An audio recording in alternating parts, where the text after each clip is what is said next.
ဖိုင်နယ်မှာကိုနာတေးပါဝင်လာနိုင်ခြင်းနဲ့လီဗာပူးနောက်ဆုံးရသတင်းတို့များအားလုံးပဲမင်္ဂလာပါရှင်စပေါ့ကဘာကနေပြန်လည်ကြိုဆိုလိုက်ပါတယ်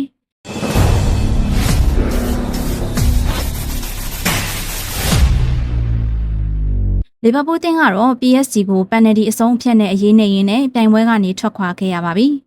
တာမန်ပွဲချိန်တွေအတွင်းမှာဥဆောင်ခွင့်ရမယ့်အခွင့်အရေးတွေကိုပိုင်ဆိုင်ခဲ့ပေမဲ့လည်းအသင်းကအသုံးမချနိုင်ခဲ့ပါဘူး။ပွဲကိုချင်းကလာပုံတွေကအစာမှားခဲ့တာလို့ပြောလို့ရပြီးတော့ဒီဟာဒီမှာတော့အဓိကစူဖလားဖြစ်တဲ့ပရီးမီးယားလိဖလားနဲ့အတူခါရာဘောင်ဖလားတို့နဲ့ပဲကြီးနှက်ရတော့မှာပဲဖြစ်ပါတယ်။ခါရာဘောင်ပိုလူပွဲစဉ်ကိုကတော့နယူကာဆယ်အသင်းနဲ့ရှင်ပြိုင်လူယူသွားရမှာဖြစ်ပြီးတော့ပွဲကြီးပွဲကောင်းတစ်ပွဲဖြစ်လာရဖို့ရှိနေပါတယ်။နယူကာဆယ်ရဲ့အဓိကကွင်းလယ်ကစားသမားဖြစ်တဲ့ဂွီမာရက်စ်ကတော့သူတို့ဟာလီဗာပူးအသင်းနဲ့ဖိုင်နယ်ပွဲစဉ်ကိုကမ္ဘာ့ဖလားပိုလူပွဲလိုမျိုးသဘောထားပြီးရှင်ပြိုင်သွားမှာဖြစ်ကြောင်းနဲ့နယူကာဆယ်ရဲ့တမိုင်းကြောင်းကိုကောင်းမွန်အောင်ရေးထိုးသွားပေးခြင်းနေတယ်လို့ဆိုထားပါတယ်။နယူကာဆယ်နဲ့ပွဲစဉ်ကိုတော့ PSG နဲ့ပွဲမှာဒဏ်ရာရခဲ့တဲ့ထရန့်အာနူကပါဝင်နိုင်မှာမဟုတ်တော့ဘူးလို့သိရပါတယ်။အဲ့ဒီအပြင်ဒုတိယညာအစွန်လူကော်နာဘရဒေကလည်းဒီပွဲစဉ်နဲ့လွဲချော်မယ်လို့သိရပါတယ်။ထရန့်အာနူကတော့မနေ့ကရှင်ပြိုင်ခဲ့တဲ့ PSG နဲ့ပွဲစဉ်မှာခြေချောကြရင်းနဲ့ဒဏ်ရာရခဲ့တာဖြစ်ပြီးတော့နှစ်ပတ်ကနေ10ပတ်အတွင်းလောက်ကိုအနားယူသွားရပွဲရှိနေပါတယ်။သူနဲ့အတင်းကြားကစာချုပ်တက်တန်းကလည်း3လသားကြာရှိတော့တာဖြစ်ပြီးတော့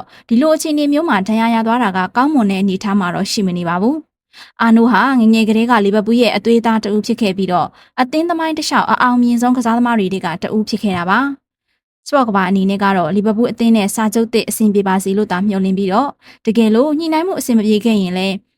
အသွေးသားတွေကအားပေးနေမှာကထရန့်အာနူဟာလီဗာပူးအသင်းရဲ့10စုနှစ်အတွင်းမှာအကောင်းဆုံးပေးဆက်ကစားခဲ့သူတဦးဖြစ်တယ်ဆိုတာကိုပါပဲရှင်။နောက်ထပ်ပြီးတော့လေအာနူလိုပဲအသင်းနဲ့စာချုပ်တက်တန်း3လပဲတန်တော့တဲ့အသင်းကောင်းဆောင်ဗန်ဒိုက်ကလည်းပွဲပြီးမှာ PSG ဥက္ကဋ္ဌနဲ့စကားပြောဆိုနေတဲ့ဗီဒီယိုဖိုင်ကအွန်လိုင်းမှာပြန့်နှံ့နေပါတယ်။ဖြစ်နိုင်ခြေရှိတာကတော့ဗန်ဒိုက်အနေနဲ့လည်းရာသီကုန်ရင်အသင်းကနေထွက်ခွာပြီးတော့ PSG ကိုပြောင်းရွှေ့သွားနိုင်တယ်ဆိုတာပါပဲ။ဘယ်ရထားတွေဘလို့ပဲထွက်ခွာပါစေဘူရာကတော့ပုံစံမပြတ်ဖဲရှိနေလျက်ပါပဲ။ကစားသမားတွေနီးပြတွေလာလိုက်ပြန်သွားလိုက်လုပ်နေပေမဲ့အက်ဖီနဲ့ပရိသတ်တွေကတော့ရှီမြဲအတိုင်းရှီဆဲဖြစ်နေပါတယ်ရှင်။ဗန်ဒိုက်ကလည်းမျက်စုတို့ချစ်ရတဲ့ခေါင်းဆောင်ကောင်းတူပဲမဟုတ်ပါလား။ပြီးခဲ့တဲ့နေ့ကပန်နယ်တီလွဲချော်ခဲ့တဲ့ဒါဝင်နဲ့ကာတီစုံတို့ကိုလည်းဘာမှစိတ်တက်မကြဘူးနဲ့